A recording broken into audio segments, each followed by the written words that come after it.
হাতের কাছে মাত্র 1 কাপ আটা থাকলেই আপনিও বানিয়ে নিতে পারেন রেস্টুরেন্ট স্টাইলে এই নরম তুলতুলে চিকেন চিজি স্টার বানটি। চলুন তাহলে দেখিয়ে দিচ্ছি। প্রথমে আমি এখানে নিয়েছি হাফ কাপ কুসুম গরম লিকুইড দুধ। হাত দিয়ে একটু চেক করে নিলাম। দিয়ে দিচ্ছি 2 চা চামচ পরিমাণ চিনি। এরপর আমি এখানে অ্যাড করব হাফ চা চামচ পরিমাণ ইস্ট। এগুলোকে খুব সুন্দরভাবে একটু নেড়েচেড়ে আমি মিশিয়ে নেব। মেশানো হয়ে এলে আমি এখানে দিয়ে দিচ্ছি 1 কাপ পরিমাণ আটা, সামান্য পরিমাণ লবণ, সামান্য পরিমাণ বেকিং পাউডার। এটাকে আমি একটু চেলে নিয়েছি। দিয়ে দিচ্ছি 2 চা চামচ পরিমাণ রান্নার সয়াবিন তেল।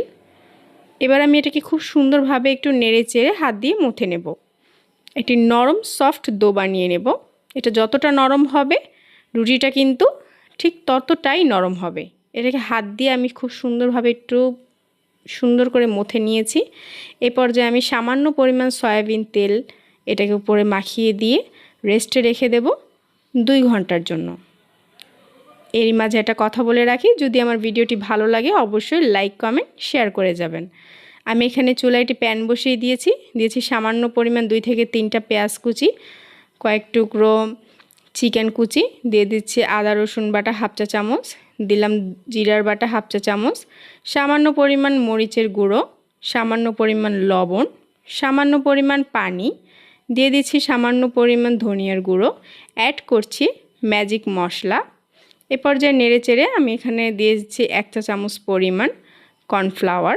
কর্নফ্লাওয়ারটাকে আমি খুব সুন্দরভাবে একটু ভেজে নিয়ে এখানে আমি অ্যাড করব হাফ কাপ পরিমাণ লিকুইড দুধ।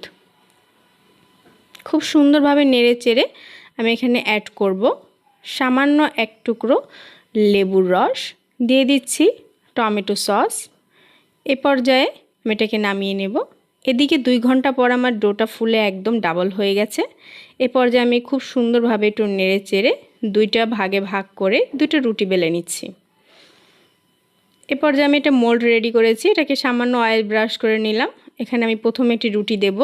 দেওয়ার পরে চিকেনগুলো দেওয়ার পরে সামান্য পরিমাণ চিজ আমি এখানে দিয়ে দিচ্ছি গ্রেট করে। দিয়ে দিচ্ছি তার উপর আরেকটা রুটি দিয়ে আমি এটাকে চেপে চেপে একটু ভালোভাবে লাগিয়ে দিচ্ছি। এ পর্যায়ে আমি রেস্টে রেখে দেব এটা 1 ঘন্টার জন্য। 1 ঘন্টা পর এটা ফুলে দেখুন কতটা সুন্দর হয়ে এসেছে। এটা কিন্তু একদম সফট। আমি এবার হাতের সাহায্যে এবং এটি নাইফের সাহায্যে এটাকে খুব সুন্দর একটা ডিজাইন করে নেব। ডিজাইনটা এটা মুখে বলে বোঝানো যাবে না, তাই এটাকে দেখে বুঝতে হবে। ছুরিতে সামান্য পরিমাণ একটু তেল নিয়ে এটাকে খুব সুন্দরভাবে এটা ডিজাইন করে নিতে হবে। এ পর্যায়ে আমি নিয়েছি একটা ডিমের কুসুম আর দিয়ে দিচ্ছি সামান্য পরিমাণ একটু দুধ। এই দুটোকে আমি খুব সুন্দরভাবে একটু ব্রাশ করে নিচ্ছি। আমি দেখিয়ে দিচ্ছি কিভাবে আমি ব্রাশ করে নিলাম রুটির উপরে। এ পর্যায়ে আমার ব্রাশ করা হয়ে দিয়ে দিচ্ছি সাদা তিল। ব্যাস এই তো আমার রেডি হয়ে গেছে।